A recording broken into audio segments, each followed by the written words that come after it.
Day 68, page 272, problem 64, rotational kinematics. Once again, one of the keys is drawing your free body diagram. You have the rotating pulley. This time, we are not assuming a massless pulley. It has a rotational inertia of, let's see, given 0.035 kilograms meter squared. That's the rotational inertia. That's going to affect the acceleration of the overall system here. And we're assuming this whole thing is rotating without the rope slipping on the pulley. We're also assuming a massless rope still. But all that put together, what that means, as they give you a hint here, is unlike other problems where the tension in the rope would be the same everywhere, the tension in the rope on the right-hand side of the pulley is different than the tension in the rope on the left-hand side of the pulley because of the friction within a bearing. There's a bearing like right dead center here. That's mainly what's trying to retard the acceleration, or actually contributes then to a difference in tension to the rope on either side.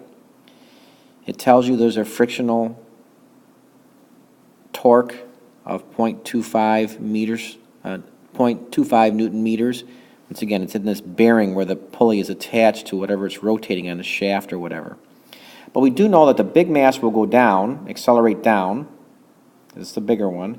And the little mass will accelerate up with the same acceleration A. We don't need to call it A sub 1 and A sub 2. They'll have the same magnitude of acceleration because they're a connected system with a rope that's not changing its length.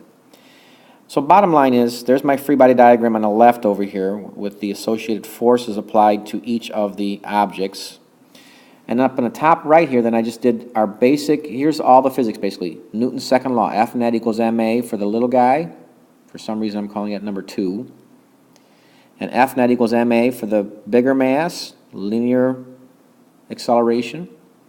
And then the torque, the net torque, which will contribute to the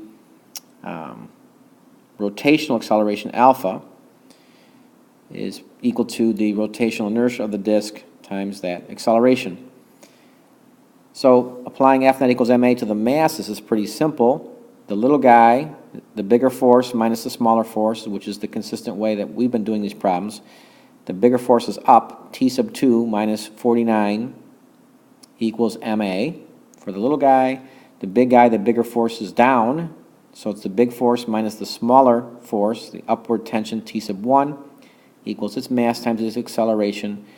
So just kind of rearranging those for future use, you have T sub 1 equals 98 minus 10a, and likewise for T sub 2. But the main part of this problem is the net torque equals the rotational inertia times the rotational acceleration. There are 3 torques. These are torques here. So we've got to be a little careful because we have torque, tau. That's created by the big mass with the rope at a radius of r sub 1.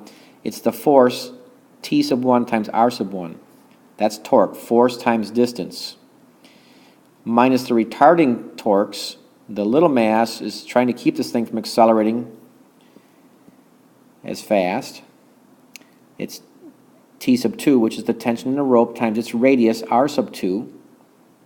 And then kind of a given resistive torque of 0.25. That's given in a problem.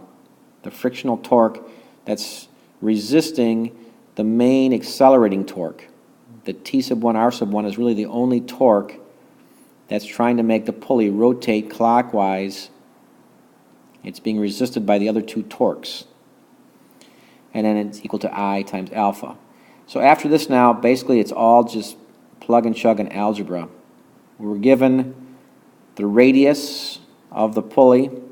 The diameter is 0.50 meters, so the radius is 0.25 meters, making sure we're in meters. So I just plugged in 0.25 for the radius in both cases there. And for now, well, this is also 0.25. That was the given frictional torque. I just factored the 0.25 out just because it's kind of fun to do. And maybe it's helpful. And then I alpha, I'm going to start plugging in for that. We're given that I is 0.035 kilogram meters squared. And then alpha, I'm plugging in for alpha its value of A over R. And R is, once again, 0.25. And then just doing all the algebra there, multiplying those, well, taking that number, dividing by that number, and then dividing by the other 0.25 on the other side, get this simplified expression. But then I'm taking my equations from F naught equals MA up here in the upper left and plugging both of those in for T1 and T sub 2. I'm being very careful with the distributive property. So here's my T sub 1 expression minus my T sub 2 minus the 1 Newton, basically, that would be if you had the units there. All right, and following all the rules of algebra, you get the acceleration of the system, 3.1 meters per second squared.